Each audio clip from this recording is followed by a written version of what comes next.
Assalamu alaikum wa rahmatullahi wa barakatuh mes chers frères et sœurs. Aujourd'hui, Inch'Allah, nous allons continuer avec l'homme aux deux jardins. Dans l'épisode précédent, nous avions donc exploré les nombreux péchés de l'homme aux deux jardins. L'un de ces grands péchés fut de défier l'autorité d'Allah subhanahu wa ta'ala en niant sa capacité à ressusciter les morts et à établir un Yawm al-Qiyamah, c'est-à-dire le jour de la résurrection. Parmi ses crimes également, il attribuait toute sa richesse à lui-même et méprisait son compagnon. Certains savants suggèrent qu'il pouvait s'agir de son frère, simplement parce que celui-ci ne possédait pas la même fortune. Ainsi, cet homme a aussi commis le péché de l'arrogance. Et dans cet épisode, nous verrons Inch'Allah comment l'arrogance et les péchés de cet homme sont punis par Allah Azza wa Jal dans les versets 39 à 44. Et en effet, Allah subhanahu wa ta'ala a dit « En entrant dans ton jardin, que ne dis-tu?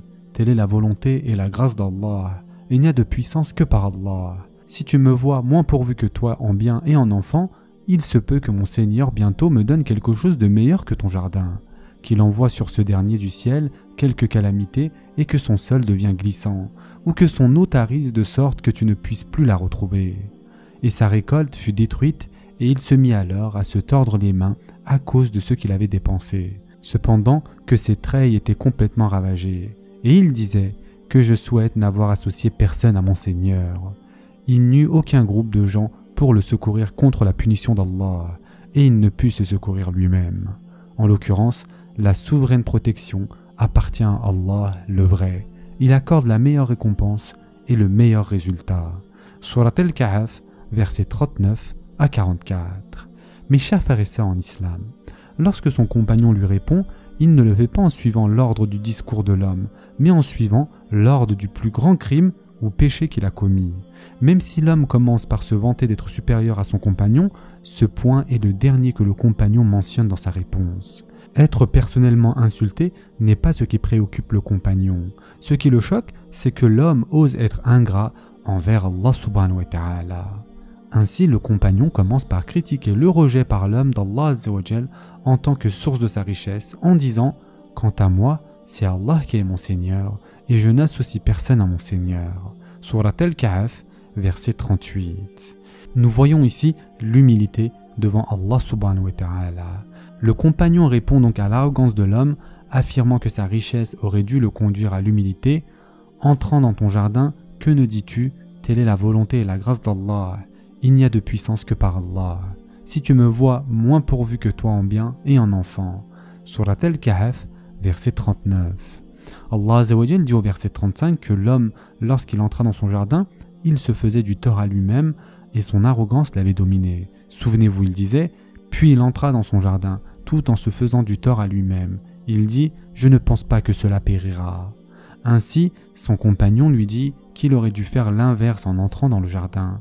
Plutôt que de s'attribuer ce jardin à lui-même en utilisant le pronom « ana » ou « je », il aurait dû être dans un état d'humilité et de soumission en récitant « Ma sha'Allah, la quwwata illa billah ».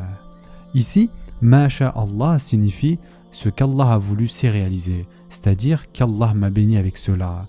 Et la quwwata illa billah signifie « il n'y a de puissance que par Allah ». Cela implique donc « je n'avais pas le pouvoir d'acquérir ce jardin, ce n'est pas par mon effort, ni ma richesse, ni mes entreprises. Toute puissance appartient à Allah Azza wa Jal seul, si bien que toute force nécessaire pour obtenir ce jardin provient de lui. » Cette expression est une combinaison de deux formules très courantes. « Ma sha'Allah » et « la quwwata illa billah ». Ces formules sont louées dans la Sunna et dans le Coran. En effet, dans un hadith, Abu Zar radiallahu anhu a rapporté « Le messager d'Allah sallallahu alayhi wa sallam m'a dit « Ne vais-je pas te guider vers un trésor parmi les trésors du paradis ?»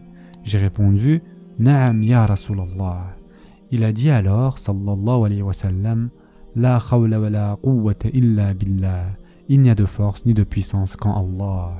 Et ce hadith a été rapporté par At-Tirmidhi. Notre prophète sallallahu alayhi wa sallam a également dit que la formule « La khawla wa la quwwata illa billah » se trouve sous le trône d'Allah subhanahu wa ta'ala et qu'elle est inscrite sur l'une des portes menant au paradis.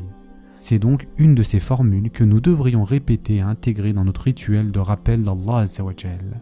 Elle est particulièrement importante lorsque nous ressentons un sentiment de ghurur, c'est-à-dire une illusion de grandeur ou un excès de confiance en soi, ou bien lorsque nous ressentons du hasad, c'est-à-dire de la jalousie envers autrui. Ce sont là les deux problèmes très courants parmi nous tous.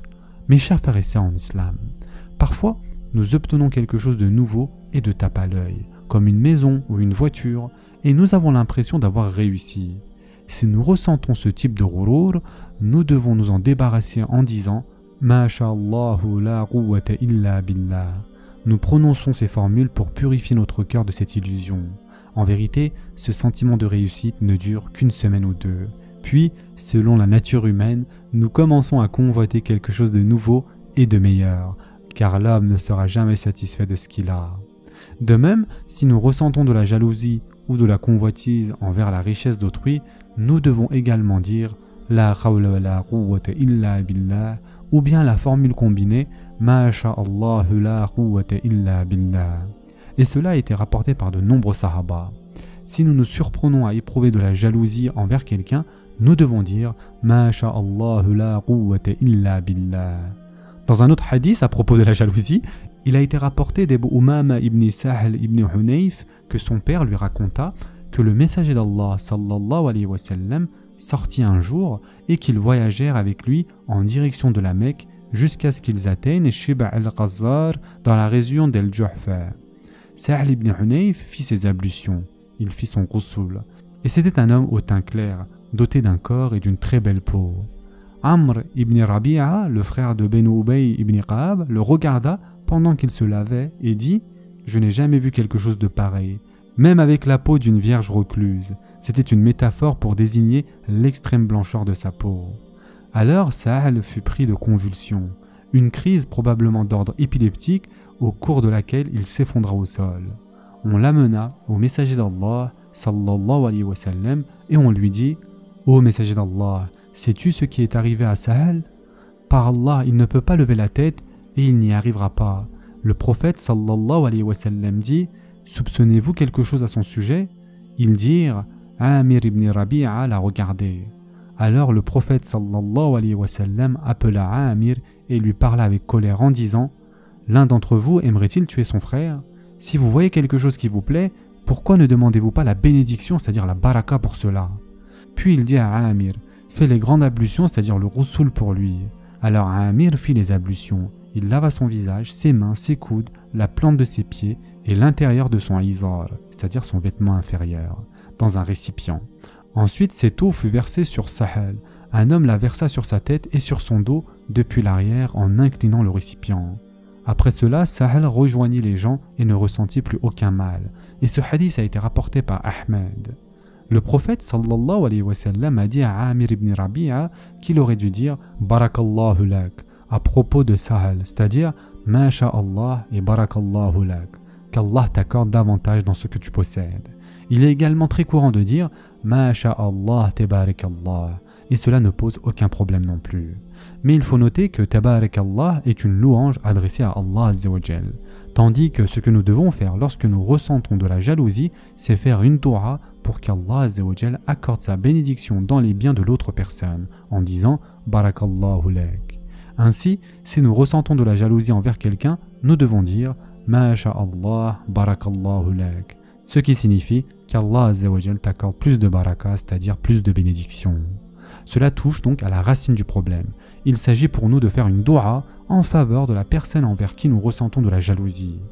Nous sommes censés dire « Ma sha'Allah barakallahu lak, la hawla wa la quwwata illa billah ». C'est pourquoi notre prophète sallallahu alayhi wa sallam demanda aux sahaba pourquoi ils n'avaient pas dit « Barakallahu lak ». Lorsque nous faisons cette dua, la jalousie donc disparaît. De plus, le prophète sallallahu alayhi wa sallam a dit « Chaque fois qu'un serviteur musulman fait une invocation pour son frère en son absence, les anges disent « Et pour toi la même chose ». Ainsi, lorsque nous voyons quelqu'un avec de la richesse ou une bénédiction quelconque, nous devons faire une dua pour lui et Allah Azza wa Jal nous accordera exactement la même chose en retour. Et ce hadith a été rapporté par Muslim. Une question se pose ici à propos de la culture sud-asiatique, où la phrase « La hawla wa la quwwata illa billah » est toujours associée à quelque chose de négatif, si bien que lorsqu'elle est prononcée, on suppose immédiatement qu'un événement terrible s'est produit. Mes chers frères et sœurs en islam, en réalité, cette phrase n'est pas intrinsèquement liée à une calamité, même si elle peut effectivement être prononcée dans de tels moments. Il s'agit en fait d'une formule générale. Le mot « hawl » signifie changement, et le mot « quwwa » signifie force. Ainsi, cette phrase signifie « Rien ne peut changer à moins qu'Allah Azza wa Jal ne veuille, et personne n'a la force de mettre en œuvre ce changement, sauf si Allah Azza wa Jal l'a voulu. » On va s'arrêter ici pour aujourd'hui. La prochaine fois, Inch'Allah, nous continuerons avec l'histoire de l'homme aux deux jardins. En attendant, prenez soin de vous mes chers frères et sœurs, et à très prochainement, Inch'Allah.